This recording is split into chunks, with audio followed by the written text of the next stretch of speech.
रात में सोते समय बहुत सावधान हो जाना चाहिए उपासक को। वैसे तो हर समय सावधान, पर सोते समय ऐसे सावधान होना चाहिए जैसे मृत्यु के समय योगी जन अपने सारे इंद्रियों को समेट लेते हैं और अपने स्वरूप में, अपने प्रीतम के स्वरूप में लगा देते हैं। तुम रोज शयन के समय ऐसा अनुभव करो, मैं नींद में जा रहा हूं या मृत्यु में जा रहा हूं, इसमें कोई फर्क नहीं पड़ता। पता नहीं आंख खुले कि ना खुले। कितने ऐसे हैं कि सोते ही रह गए। आप अब बेहोशी की हालत में जा रहे हैं, नींद में जा रहे हैं, तो एक समय रखो कि आप अपनी शैया पर इतने समय ही जाएंगे।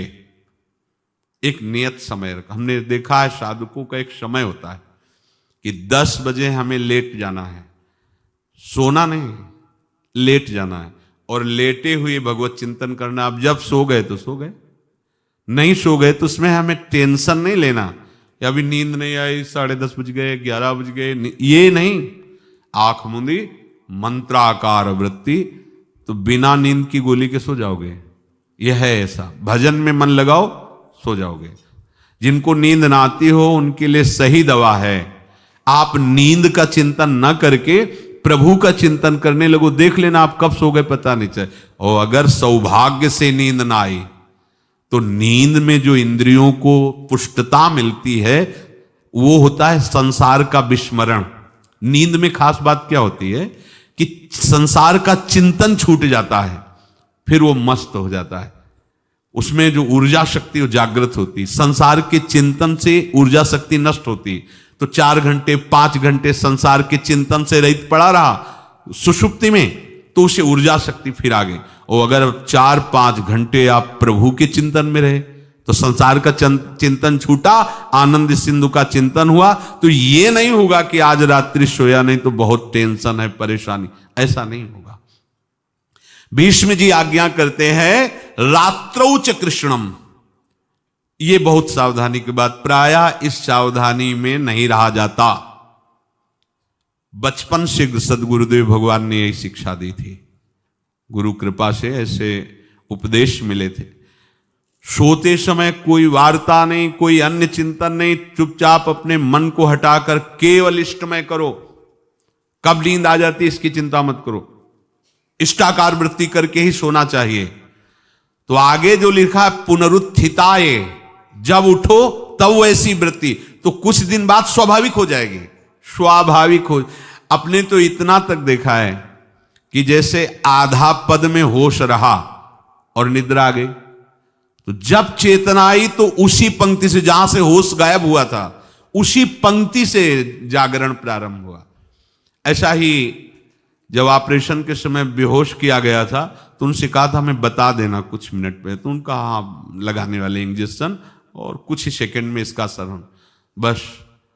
तो जो पद चलाया था, जब होश आया था तो वही पद चल रहा था, मतलब बेहोशी में वो पद अपना अधिकार किए हुए था। ऐसे नींद भी तुम्हारी भजन हो जाएगी, समाधि हो जाएगी, यदि आप सोते समय प्रभु का चिंतन करेंगे। बहुत ही सावधानी की बात है।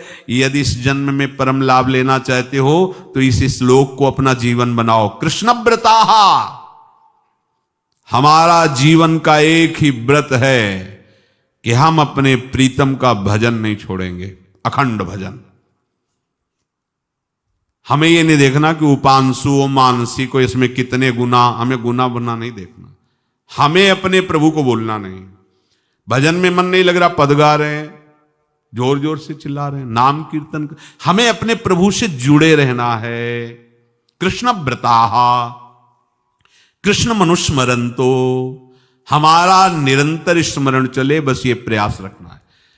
जब निरंतर स्मरण की बात कह दी तो फिर आगे कुछ कहना नहीं चाहिए, पर खास बात इसीलिए कहा जाता है कि आप समझ जाओ। रात्रौ च, जब कोई भी ब्रह्मचारी, कोई भी उपासक, कोई भी बैरागी त्यागी महात्मा सोते समय असावधान हो गया तो उसकी रात्रि बहुत गलत जाएगी। खास जब आप सैया पे शयन करते उस समय असावधानी हुई तो विकार छा जाएगा, ध्यान रखना। आपका चिंतन गलत हो जाएगा, आपकी चेष्टा गलत हो जाएगी, जागृत में ना सही तो स्वप्न में। आप सावधान उस समय जरूर रहिए और उतना ही विश्राम कीजिए जितना आवश्यक हो। व्यर्थ में करवटें मत बदलिए, ये उपासक का स्वरूप नहीं होता। रोगी है तो बात अलग है, बड़े असाध्य रोगों से, नहीं तो ऐसी दिनचर्या नहीं होनी चाहिए।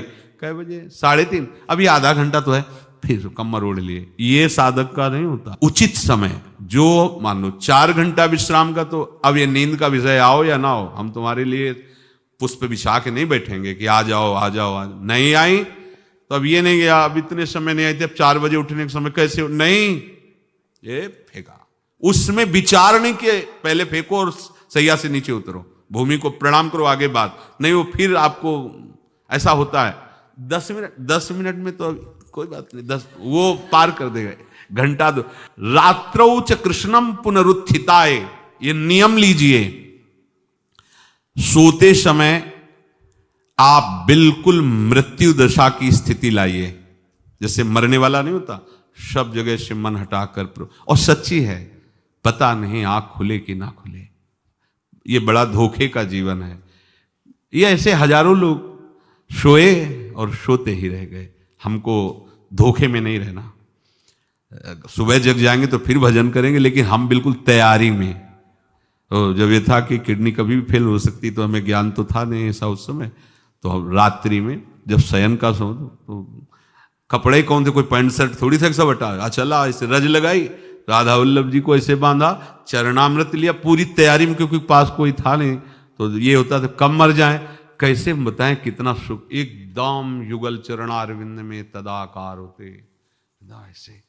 वो इसीलिए कहते हैं कि प्रतिकूलता और अव्यवस्था और दुख, ये भगवत प्राप्ति का प्रधान साधन है। अव्यवस्था, प्रतिकूलता और दुख, ये अभ्यास उसी से।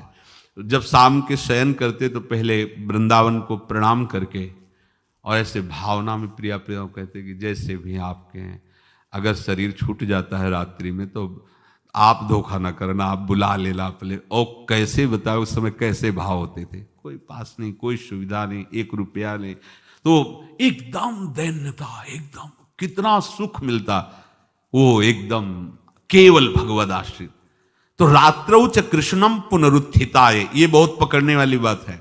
रात्रि के समय कोई और चिंतन न बनने पावे। देखो अभ्यास, और उस समय खास करके विषय चिंतन बनता है, ध्यान रखना। दिन भर लड़ते रहोगे इंद्रियों से, और जब आप शयन के समय जाओगे तब वो अवसर ढूंढेंगी और आपको विषयों में फंसाने की चेष्टा करेंगी। कोई क्रिया या पूर्व में कोई क्रिया या कोई दृश्य या कोई बात, अगर कहीं मोबाइल से मित्रता है और बगल में रखा है तो भूल जाओ, रात्रौ च कृष्णम पुनरुत्थिताच। जब तक नींद नहीं आती तब तक फिर वो ऐसी सामग्री डाल देगा कि वो बर्बाद हो जाओगे। साधक मान लो, हमारी प्रार्थना मान लो, हम मानते हैं कि आज के समय में यंत्र का बहुत बड़ा प्रभाव है। अब यंत्र का प्रभाव देख लीजिए, यही छाती पे मोबाइल होगा, यही धड़कन के साथ वो घंटी बजे और कुछ नहीं। ऐसा भगवान का खेल रचा है।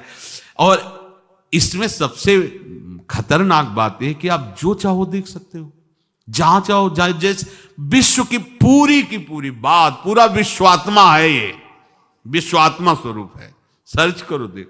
अब अगर साधक सावधान नहीं है तो समाज में तो ऐसे कट गया। अब एकांत में जब शयन के समय गया, उस समय मन आपको फंसाने की चेष्टा। प्रार्थना है, अगर आपके पास मोबाइल हो तो एक उसका समय रखो।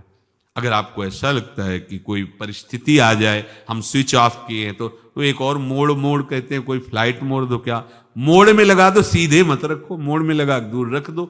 आप अपने चित्त को प्रभु में जोड़िए। रात्रि के समय मोबाइल का प्रयोग मत कीजिए। मान लीजिए रात्रौ च कृष्णम पुनरुत्थिताय, सुबह उठते ही आपको कुछ चिंतन नहीं करना। सबसे पहले उठते ही, यदि आपके अभ्यास में आ गया तो ऐसा ही होगा, नहीं तो आपको पहले सदगुरुदेव भगवान का प्रणाम नमस्कार और कुछ भक्तों का, और फिर नाम जप। भले 5 मिनट ही करो, अपने आराध्य देव का सुमिरन